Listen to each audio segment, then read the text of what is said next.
ഈ തെരഞ്ഞെടുപ്പ് കാലത്ത് കേരളത്തിൽ ഏറെ ചർച്ച ചെയ്യപ്പെടുന്ന ഒരു മേഖലയാണ് കേരളത്തിൻ്റെ ആരോഗ്യരംഗം.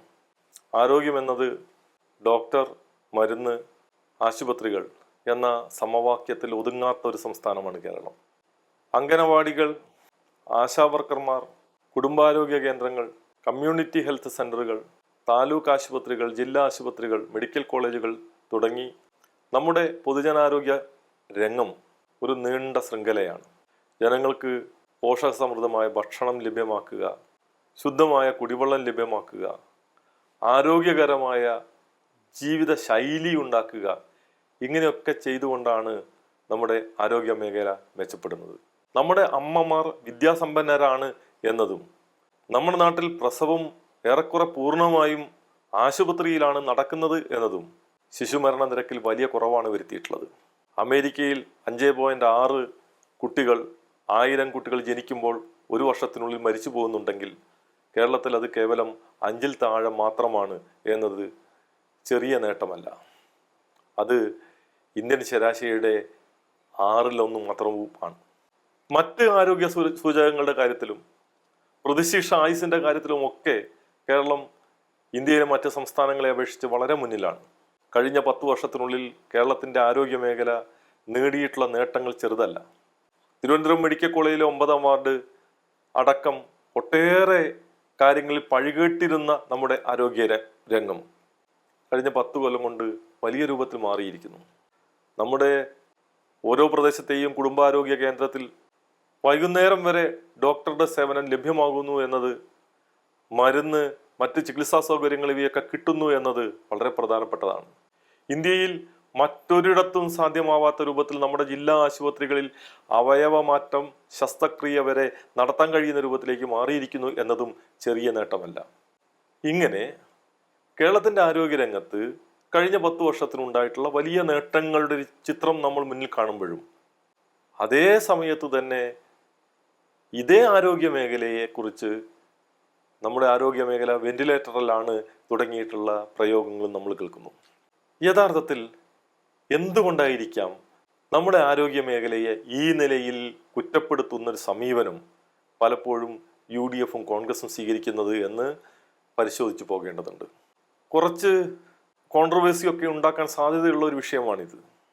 വിവിധ രാഷ്ട്രീയ പാർട്ടികൾ അവർക്ക് കിട്ടിയിട്ടുള്ള ഇലക്ട്രൽ ബോണ്ട് മുഖാന്തരമുള്ള ഫണ്ട് സംബന്ധിച്ചിട്ടുള്ള വിവരങ്ങളൊക്കെ പുറത്തു വന്നിട്ടുണ്ട്. അത്തരം ഇലക്ട്രൽ ബോണ്ട് മുഖാന്തരം കോർപ്പറേറ്റുകളിൽ നിന്ന് ഫണ്ട് വാങ്ങാത്ത പാർട്ടികളായി കമ്മ്യൂണിസ്റ്റ് പാർട്ടികൾ മാത്രമേ ഇന്ത്യയിലുള്ളൂ. മറ്റെല്ലാ പാർട്ടികളും BJPയും കോൺഗ്രസും മറ്റു പാർട്ടികളും ഒക്കെ ഇലക്ട്രൽ ബോണ്ടിലൂടെ തങ്ങളുടെ ആവശ്യത്തിന് പണം വാങ്ങിയിട്ടുള്ള സ്ഥാപനങ്ങളാണ്. ഇന്ത്യൻ നാഷണൽ കോൺഗ്രസ് അവർക്ക് കിട്ടിയിട്ടുള്ള 128 കോടിയോളം രൂപ ഹെൽത്ത് സെക്ടർ കമ്പനികളിൽ നിന്ന് മാത്രം കിട്ടിയതാണ്. ഇതിൽ ഏറ്റവും വലിയ സംഖ്യ തെലങ്കാനയിലെ യശോദ ഹോസ്പിറ്റൽസിന്റെ കയ്യിൽ നിന്നാണ്, 64 കോടി രൂപ. ഡോക്ടർ റെഡ്ഡി ലാബ് അതൊരു ഫാർമ കമ്പനിയാണ്, 14 കോടി രൂപയാണ് കോൺഗ്രസിന് ഇലക്ട്രൽ ബോണ്ടിലൂടെ നൽകിയത്. നാപ്റ്റോ ഫാർമ അതും മറ്റൊരു ഫാർമസ്യൂട്ടിക്കൽ കമ്പനിയാണ്, 12.3 കോടി രൂപയാണ് ഇലക്ട്രൽ ബോണ്ടിലൂടെ കോൺഗ്രസിന് നൽകിയത്. സിപ്ല 17 കോടി രൂപയാണ് കോൺഗ്രസിന് നൽകിയത്. ടോറന്റ് 21 കോടി രൂപയാണ് കോൺഗ്രസിന് നൽകിയത്. ഇങ്ങനെ ഇന്ത്യയിലെ ഹെൽത്ത് സെക്ടറിലുള്ള വിവിധ സ്ഥാപനങ്ങൾ ചേർന്ന് 128 കോടി രൂപ കോൺഗ്രസിന് ഇലക്ട്രൽ ബോണ്ടായിട്ട് നൽകിയിട്ടുണ്ട്. അത് ഈ തെരഞ്ഞെടുപ്പിൽ ചെലവഴിക്കപ്പെടുകയാണ്. ഇതും കേരളത്തിലെ ആരോഗ്യ മേഖലയെ സംബന്ധിച്ച് ഈ രൂപത്തിൽ കുറ്റപ്പെടുത്തി ഈ ആരോഗ്യ മേഖലയെ തകർക്കുന്നതിനുള്ള ശ്രമങ്ങളും തമ്മിൽ എന്തെങ്കിലും ബന്ധമുണ്ടോ എന്ന് സംശയിക്കേണ്ടിയിരിക്കുന്നു. ഇത് മാത്രമല്ല, ആരോഗ്യരംഗത്ത് കേരളം പിന്തുടരുന്ന സമീപനം എന്ന് പറയുന്നത് നമ്മുടെ സർക്കാർ ആരോഗ്യ സംവിധാനങ്ങൾ ശക്തിപ്പെടുത്തി മുഴുവൻ ജനങ്ങൾക്കും ആ സംവിധാനങ്ങളിൽ നിന്ന് പ്രാഥമികമായി ആരോഗ്യ സേവനങ്ങൾ കിട്ടുന്ന അവസ്ഥയിലേക്ക് എത്തിക്കുക എന്നതാണ്. അതിൻ്റെ ഭാഗമായി ഓരോ വർഷവും ഏകദേശം 8.7 കോടി OP ചികിത്സകളാണ് കേരളത്തിലെ സർക്കാർ ആശുപത്രികളിലൂടെ ഒരു വർഷം നൽകിക്കൊണ്ടിരിക്കുന്നത്.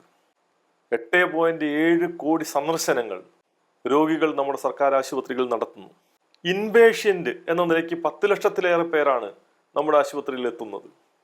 ദാരിദ്ര്യരേഖയ്ക്ക് താഴെയുള്ളവർ, പട്ടിക വിഭാഗങ്ങളിൽ പെടുന്നവർ, ഇത്തരത്തിൽ സാമ്പത്തികമായും സാമൂഹികമായും പിന്നോക്കം നിൽക്കുന്ന ആളുകൾക്ക് സൗജന്യമായി തന്നെയാണ് കേരളത്തിലെ ആശുപത്രികളിൽ ഇപ്പോൾ ചികിത്സ കിട്ടിക്കൊണ്ടിരിക്കുന്നത്.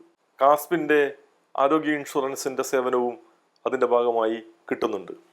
എന്നാൽ ഒരു ഇൻഷുറൻസ് സേവനം എന്ന നിലയിലല്ല കേരളത്തിലെ ആരോഗ്യ മേഖല മുന്നോട്ട് പോകുന്നത്. ഇതൊരു ഇൻഷുറൻസ് ബന്ധിതമായ ആരോഗ്യ മേഖലയല്ല. അതിനപ്പുറത്ത് ആളുകൾക്ക് ചികിത്സ ആവശ്യമുള്ളപ്പോൾ ചികിത്സ കൊടുക്കാൻ ഒരു സർക്കാർ സംവിധാനം ഉണ്ടാകുക എന്ന നിലയിലാണ് കേരളത്തിലെ ആരോഗ്യ മേഖല മുന്നോട്ട് പോകുന്നത്. ആയുഷ് ചികിത്സയും ഇപ്പം ആയുർവേദം, ഹോമിയോ തുടങ്ങിയിട്ടുള്ള ആയുഷ് ചികിത്സാ രീതികളും ഇതേ നിലയിൽ തന്നെയാണ് കേരളത്തിൽ കടന്നു വരുന്നത്. സ്വാഭാവികമായും ഇങ്ങനെ കേരളത്തിൽ സൗജന്യ ചികിത്സ നടത്തുന്നതിന് വേണ്ടി സർക്കാർ ആശുപത്രികളും സർക്കാർ സംവിധാനങ്ങളും മെച്ചപ്പെടുത്തുകയും നമ്മുടെ മെഡിക്കൽ കോളേജുകൾ സൂപ്പർ സ്പെഷ്യാലിറ്റി ചികിത്സയ്ക്ക് പറ്റുന്ന രൂപത്തിലേക്ക് മാറ്റപ്പെടുകയും ഒക്കെ ചെയ്യുന്ന സമയത്ത് ആ സംവിധാനം മെച്ചപ്പെടുത്തുന്നതിന് പകരം സ്വകാര്യ കുത്തക ആശുപത്രികളെ സഹായിക്കുന്ന ഒരു സമീപനം കടന്നു വരുന്നുണ്ടോ എന്ന് നാം സംശയിക്കേണ്ടതുണ്ട്. ഇപ്പോൾ UDF പ്രകടന പത്രികയിൽ കൊടുത്തിരിക്കുന്ന ഒരു കാര്യം 25 ലക്ഷം രൂപയുടെ ഇൻഷുറൻസ് എന്നത് ഒന്നുകൂടി സൂക്ഷ്മതലത്തിൽ പരിശോധിക്കപ്പെടേണ്ട ഒന്നാണ് എന്നെനിക്ക് തോന്നുന്നു. കോൺഗ്രസ് നൽകുന്ന വാഗ്ദാനങ്ങൾ പലതും പാലിക്കാനുള്ളതല്ല എന്ന് പറയുമ്പോഴും ഇത് പാലിക്കപ്പെടില്ല എന്ന അർത്ഥത്തിലല്ല ഞാനത് പറയുന്നത്. അങ്ങനെ ഒരു ഇൻഷുറൻസ് പദ്ധതിയിലൂടെയാണോ കേരളത്തിലെ ജനങ്ങളുടെ ആരോഗ്യം സംരക്ഷിക്കേണ്ടത് എന്ന പ്രശ്നമാണുള്ളത്. ഇപ്പോൾ രാജസ്ഥാനിൽ മുഖ്യമന്ത്രിയുടെ സ്കീം എന്ന നിലയിൽ ഇത്തരത്തിലൊരു സ്കീം നടപ്പാക്കിയിട്ടുണ്ട്. 25 ലക്ഷം രൂപ വരെയുള്ള ഇൻഷുറൻസ് സ്കീം നടപ്പാക്കിയിട്ടുണ്ട്. ആ സ്കീം യഥാർത്ഥത്തിൽ ഓരോ വർഷവും ചെലവഴിച്ചു കൊണ്ടിരിക്കുന്ന തുക എന്ന് പറയുന്നത് 12,000-13,000 കോടി രൂപയാണ്. 850 രൂപയെ പ്രീമിയം ഉള്ളൂ. പക്ഷേ പ്രീമിയം മുൻകൂറായി ഇൻഷുറൻസ് കമ്പനിക്ക് കൊടുക്കുകയും അതിനുശേഷം ഓരോ ബെനിഫിഷ്യറിയും ഓരോ ആശുപത്രിയിലും ഉണ്ടാകുന്ന ക്ലെയിം എത്രയാണോ ആ ക്ലെയിം സെപ്പറേറ്റ് ആയിട്ട് ഗവൺമെന്റ് കൊടുക്കുകയും ചെയ്യുന്ന രൂപത്തിലാണ് ആ പദ്ധതി നടപ്പാക്കുന്നത്. അതായത് ഇൻഷുറൻസ് സ്കീമിന്റെ ഭാഗമായി ഏതൊക്കെ രൂപത്തിലുള്ള ചികിത്സ വന്നാലും ആ ചികിത്സയ്ക്ക് ആവശ്യമായ ചെലവ് മുഴുവൻ ഇൻഷുറൻസ് കമ്പനി കൊടുക്കുക എന്നതല്ല. ഇതിന്റെ ഒരു അഡ്മിനിസ്ട്രേറ്റീവ് പോർഷൻ മാത്രമേ ഇൻഷുറൻസ് കമ്പനി ചെയ്യുന്നുള്ളൂ. തുക മുഴുവൻ ഗവൺമെന്റ് എക്സ്ചക്കറിൽ നിന്ന് തന്നെയാണ് കൊടുക്കുന്നത്. ഈ തുക അവിടുത്തെ സ്വകാര്യ സ്ഥാപനങ്ങളിലേക്ക് യഥാർത്ഥത്തിൽ സൈഫൺ ചെയ്യപ്പെടുകയാണ്. കേരളത്തിന്റെ ആരോഗ്യ മേഖലയിലുള്ള ആകെ അലൊക്കേഷൻ, ബഡ്ജറ്റ് അലൊക്കേഷൻ എന്ന് പറയുന്നത് ഏകദേശം 11,000 കോടി രൂപയാണ്. എന്നാൽ ഈ ഹെൽത്ത് ഇൻഷുറൻസ് നടപ്പാക്കുകയാണെങ്കിൽ 25 ലക്ഷം രൂപയുടെ ഹെൽത്ത് ഇൻഷുറൻസ് രാജസ്ഥാനിലെ പോലെ നടപ്പാക്കുകയാണെങ്കിൽ ആ ഹെൽത്ത് ഇൻഷുറൻസിന് വേണ്ടി മാത്രം ചെലവഴിക്കേണ്ട വരുന്ന തുക 14,000-15,000 കോടി രൂപയായിരിക്കും. സ്വാഭാവികമായും അത്രയും തുക എവിടെ നിന്നാണ് ഉണ്ടാക്കുക എന്നത് പ്രശ്നം തന്നെയാണ്. അപ്പം നമ്മുടെ ഹെൽത്ത് സെക്ടറിൽ നമ്മുടെ ആശുപത്രികൾ നന്നാക്കുന്നതിന്, നമ്മുടെ ആരോഗ്യ സംവിധാനങ്ങൾ ആകെ മെച്ചപ്പെടുത്തുന്നതിന് ചെലവഴിക്കേണ്ടി വരുന്ന മുഴുവൻ തുകയും ഇത്തരത്തിലുള്ള ഒരു പ്രൈവറ്റ് ഇൻഷുറൻസ് സംവിധാനത്തിന് വേണ്ടി നീക്കിവെക്കുകയും ഇവിടുത്തെ സ്വകാര്യ ആശുപത്രികളിൽ നടക്കുന്ന ചികിത്സയ്ക്ക് വരെ ഗവൺമെന്റ് പണം മുടക്കുകയും ചെയ്യുന്ന അവസ്ഥയിലേക്ക് കാര്യങ്ങൾ എത്തിക്കുകയും സാധാരണക്കാരന് ചികിത്സ മുടങ്ങുന്ന അവസ്ഥയിലേക്ക് ഒരു ഘട്ടത്തിൽ ഈ സംവിധാനത്തെ ആകെ മാറ്റിത്തീർക്കുകയും ചെയ്യുക എന്നതാണ് സംഭവിക്കാൻ പോകുന്നത്. ഇതിൽ ഒരു വലിയ ഗൂഢാലോചനയുണ്ട്. നമ്മുടെ ആശുപത്രികളൊക്കെ തന്നെ ഇത്തരത്തിലുള്ള വലിയ കോർപ്പറേറ്റുകൾ വാങ്ങിക്കഴിഞ്ഞിട്ടുണ്ട്.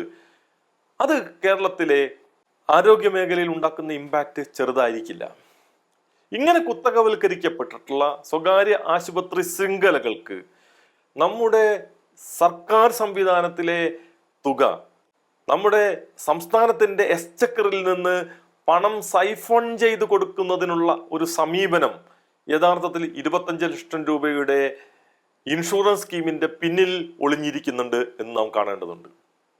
ഒരു വശത്ത് രാജ്യത്തെ ഹെൽത്ത് സെക്ടറിൽ പ്രവർത്തിക്കുന്ന വലിയ സ്ഥാപനങ്ങളിൽ നിന്ന്, ഫാർമ കമ്പനികളിൽ നിന്നും ആശുപത്രി ശൃംഖലകളിൽ നിന്നും ഒക്കെ തന്നെ ഇലക്ട്രൽ ബോണ്ടിലൂടെ വാങ്ങിയെടുത്തിട്ടുള്ള തുകയ്ക്ക് നന്ദി പ്രകാശിപ്പിക്കുകയും മറുവശത്ത് നമ്മുടെ ആരോഗ്യരംഗത്തെ സമ്പത്ത് പൂർണ്ണമായും നമ്മുടെ ആരോഗ്യ സേവനങ്ങൾ മെച്ചപ്പെടുത്തുന്നതിന് വേണ്ടി, ആശുപത്രികൾ മെച്ചപ്പെടുത്തുന്നതിന് വേണ്ടി, നമ്മുടെ മെഡിക്കൽ കോളേജുകൾ മെച്ചപ്പെടുത്തുന്നതിന് വേണ്ടി ചെലവഴിക്കേണ്ട തുക പൂർണ്ണമായും ഒരു ഇൻഷുറൻസ് കമ്പനിയിലൂടെ സ്വകാര്യ സ്ഥാപനങ്ങളിലേക്ക് സൈഫൺ ഔട്ട് ചെയ്യാനുള്ള ഒരു സമീപനമായി UDFന്റെ പ്രകടന പത്രിക മാറുന്നുണ്ട് എന്ന ഒരു സംശയം നിലനിൽക്കുന്നുണ്ട്. തീർച്ചയായും ഇത് വളരെ ഗൗരവത്തോടു കൂടി കേരളത്തിലെ ജനങ്ങൾ ചർച്ച ചെയ്യേണ്ടതുണ്ട് എന്നാണ് തോന്നുന്നത്.